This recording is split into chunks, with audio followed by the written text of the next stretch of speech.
Bonjour à tous. Aujourd'hui, nous allons réaliser du pain. Alors, on va faire du pain au sésame. Et la première opération, ça va consister à réaliser un levain, un petit levain. Donc, un cube de 40 g de levure de bière fraîche, autant en farine. Vous prenez la farine type T65. Donc, je vais émietter la levure de bière. Je vais mettre la farine et on va rajouter l'eau. Alors je le fais en deux fois et tout de suite je mélange.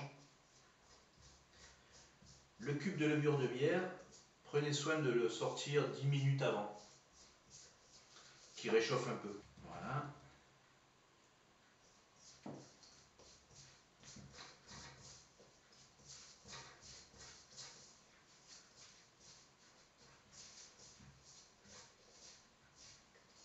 Voilà. Alors vous le sentez, il faut que la texture ne colle pas au doigt.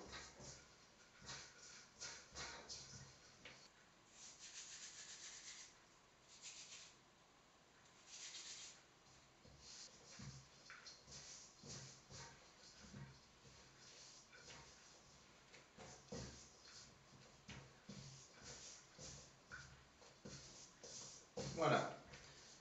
Donc ça va donner ça. Vous voyez, ça fait une boule homogène.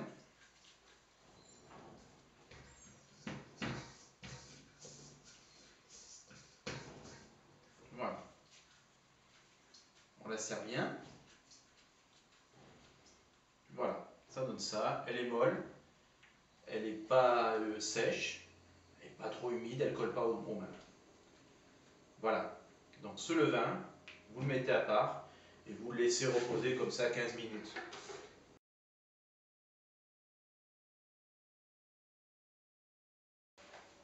Donc en attendant que le levain se repose et lève, on va préparer 500 g de farine, toujours de la type T65, bio.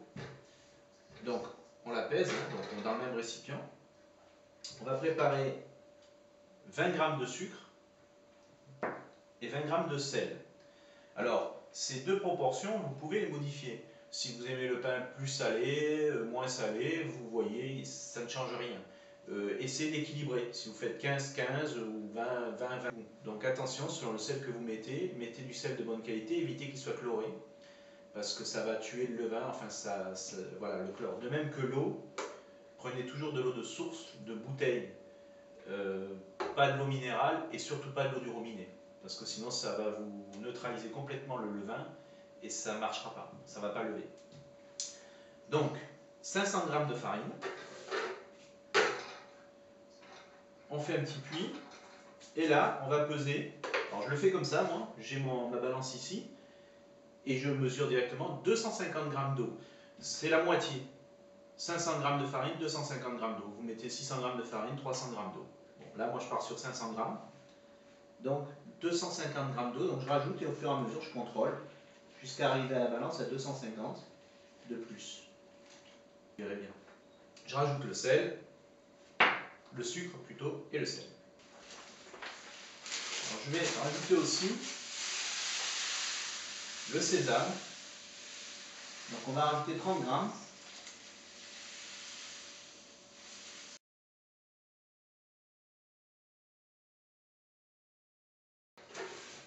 Et je mélange. Alors, bien gratter les bords. Tout ramener au centre. On laisse le temps que la pâte s'humidifie complètement. Donc on remue, on tourne en même temps le bocal.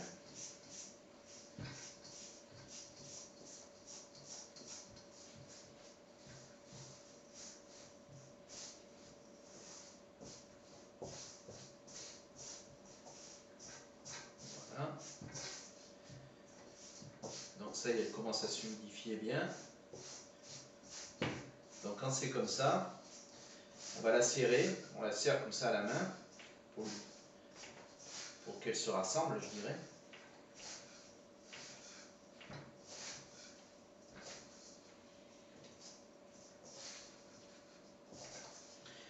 fonction de l'humidité de l'air, en fonction de la chaleur, on peut légèrement des fois ajuster.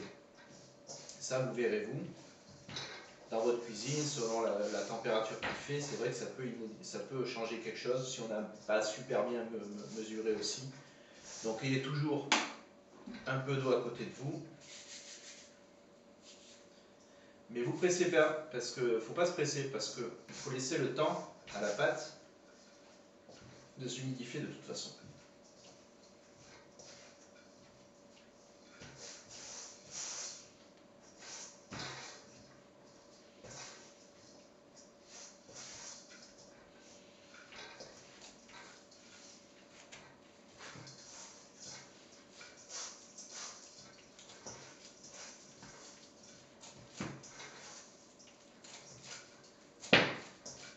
Voilà.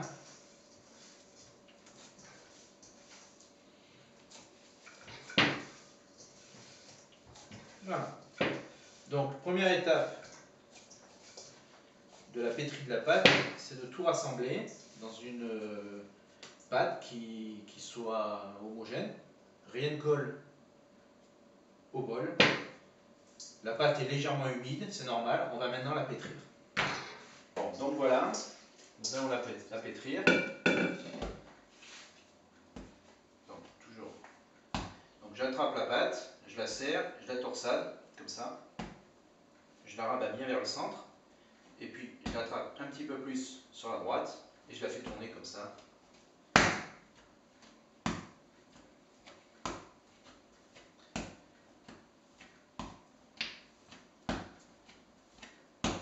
Bloc, on la sent à la main, elle est légèrement collante, mais vraiment très légèrement, elle ne va pas se coller et elle ne colle pas du tout au plan de travail. Donc la pétrie, bien 5 bonnes minutes.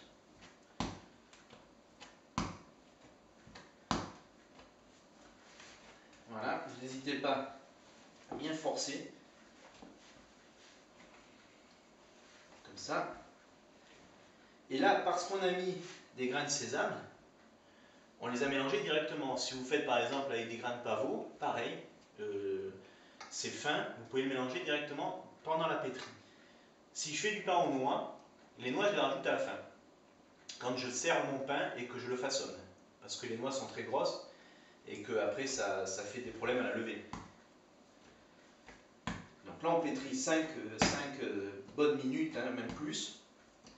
Donc en fonction, c'est vous qui voyez, on voit quand elle est vraiment bien mélangée. Donc j'hésite pas, j'alterne.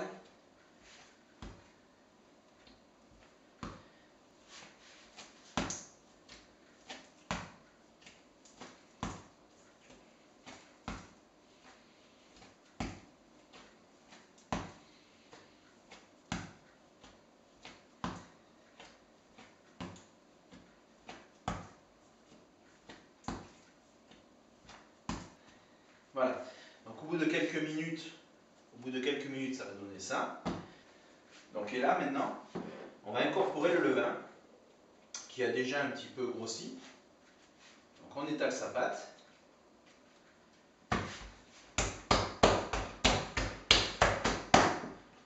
Voilà. Et on incorpore le levain. Et on est reparti pour 5-7 bonnes minutes de pétri. Moi je fais comme ça. Je le raplate bien. Et maintenant je pétris. Voilà. Toujours le même mouvement.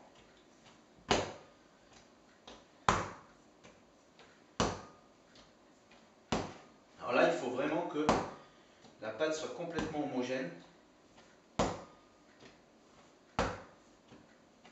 C'est le but de la pétrie.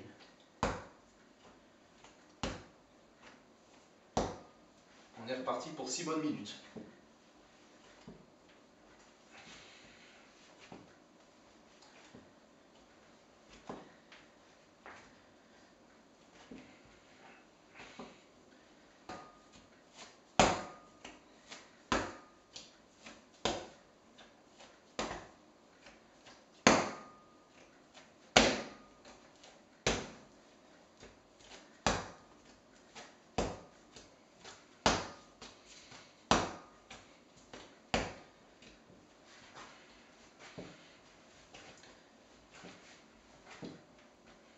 la pétrie, ça reste physique, hein.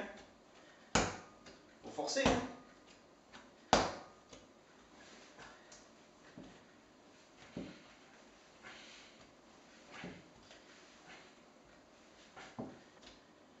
La pâte se détend. Elle commence à avoir une bonne... elle est ferme, mais souple. Et même la texture, on le voit, elle est partout homogène. Donc on va lui donner encore quelques tours. Voilà, donc hein, toujours pareil, les mains, il n'y a rien qui colle.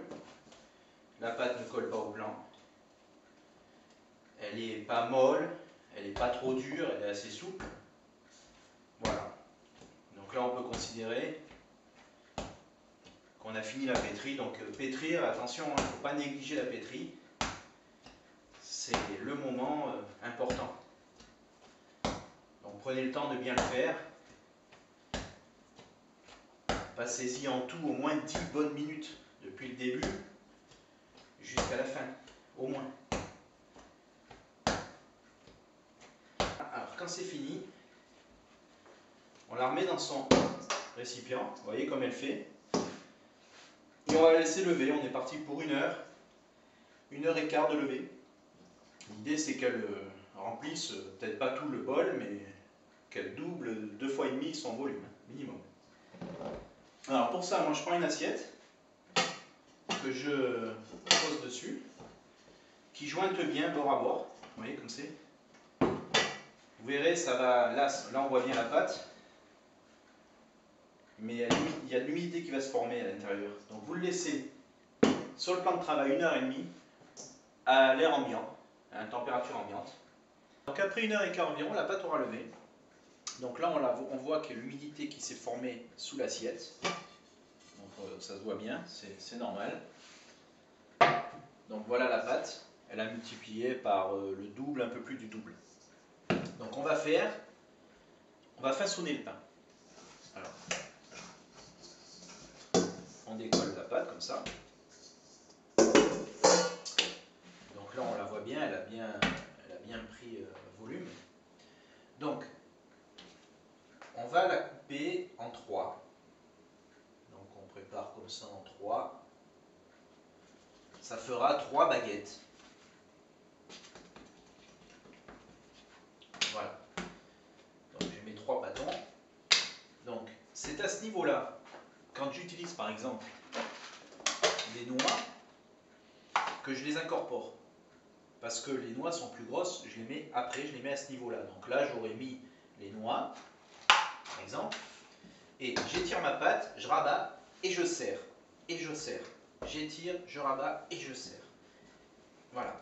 Et on fait ça systématiquement jusqu'à ce qu'on sente la pâte qui durcit vraiment. Voilà. Il ne faut pas hésiter à forcer. Là, je force vraiment. C'est musclé. Voilà, jusqu'à ce qu'on puisse plus. Dès lors qu'on ne peut plus, on va commencer à lui donner la forme de ce qu'on veut. Donc ça peut être une petite boule. C'est vous qui voyez. Moi, j'aime bien les baguettes. Je fais des petites baguettes. Voilà, je serre bien sur les côtés, comme ça. Je la fais bien pointue.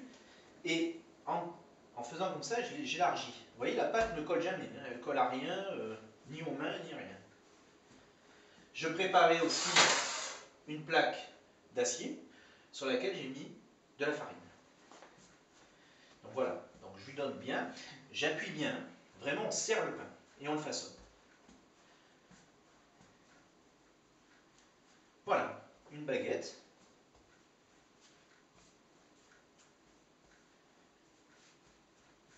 Comme ça. L'idée c'est que tout soit soudé. Voilà, comme ça. Ça donnera ça, comme ça. À ce niveau-là, ce qu'on peut faire aussi, c'est rajouter, par exemple, des petits grains de pavot pour la décoration, pour mettre au-dessus. On aurait pu mettre à la place de sésame des grains de pavot aussi. Donc vous voyez, moi je fais souvent des pains spéciaux, donc que ce soit des noix, que ce soit du sésame, du pavot. Vous faites comme vous voulez. C'est vraiment des pains spéciaux, vous faites ce que vous voulez dedans. C'est ça qui est bien. Donc là, par exemple, si j'en étale comme ça un peu, je vais le rouler dessus. Le pavot va se coller à la pâte. Voilà. Et ça fait comme ça. Il faut le faire très peu. C'est pour la décoration, mais ça fait aussi le goût, bien sûr. Voilà. Une fois que j'ai fait ma baguette, voilà, je la façonne bien. Je l'appuie bien. Voilà. Et bien, je la roule dans la farine et je la mets sur ma plaque. Et en voilà pour une. Deuxième, même principe. Je rabats au centre, j'étale, j'élargis, je la coupe pas, je la casse pas. Et je la plie et je la rabats. Voilà. Et quand je peux plus le faire, on force, hein, c'est pas. On va pas lui faire mal, hein, il faut forcer. Et on lui donne la forme doucement.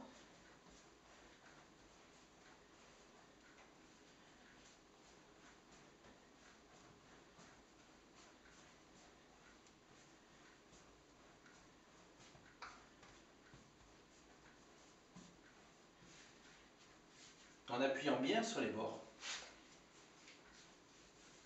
Voilà.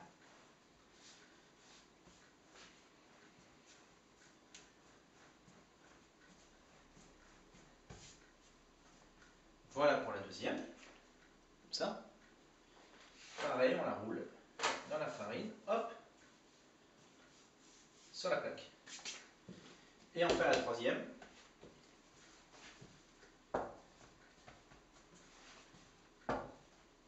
Voilà. Et on appuie bien. Il faut vraiment qu'on puisse plus appuyer. Et là, pareil, on étale bien.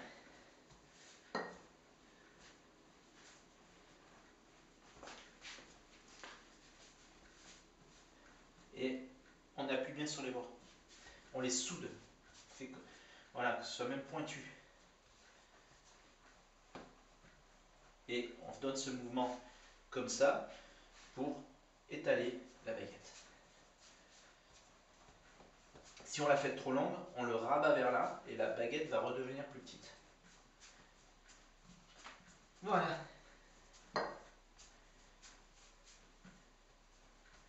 Voilà. Voilà ce que ça donne.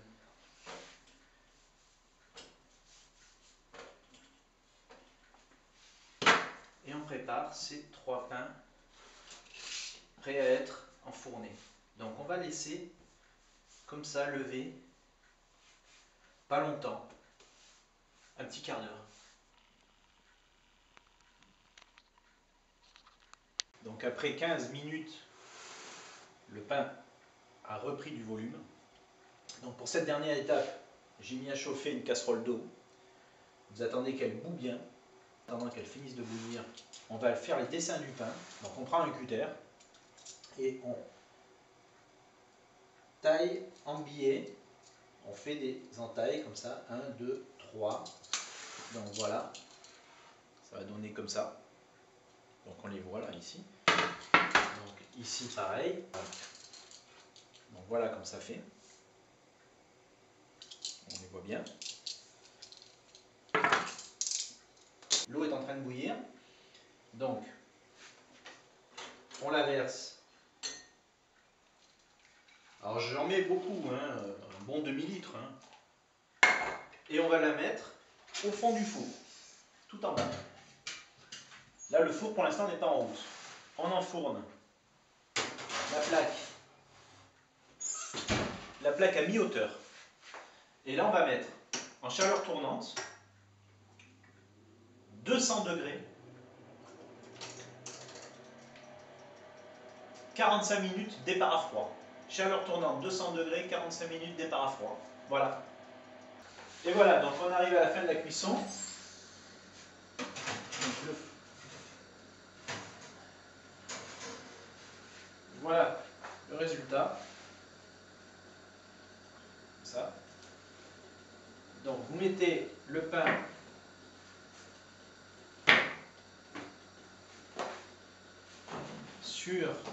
mettez le pain sur une grille en hauteur pour qu'il puisse refroidir sans créer de l'humidité, parce que si on le laisse sur la plaque, ça risque de créer de l'humidité.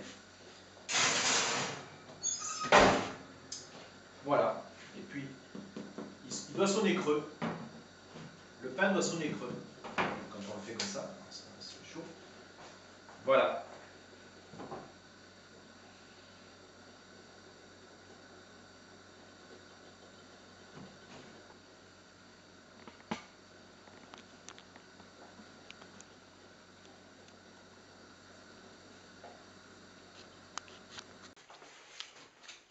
Et voilà.